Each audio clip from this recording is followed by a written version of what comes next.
माएँ जब भी अपनी बेटियों को फ़ोन करती हैं उनके ससुराल में, तो वो ये याद रखा करें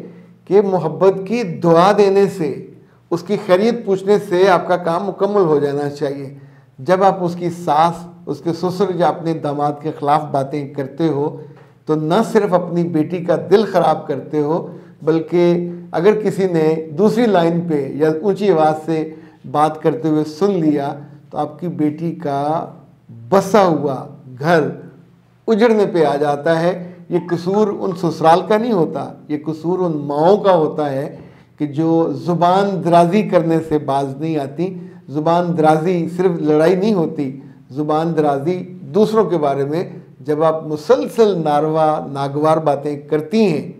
तो न सिर्फ उस बेटी का दिल ख़राब होता है, उनके घर वाले उसका फिर बदला भी लेते हैं।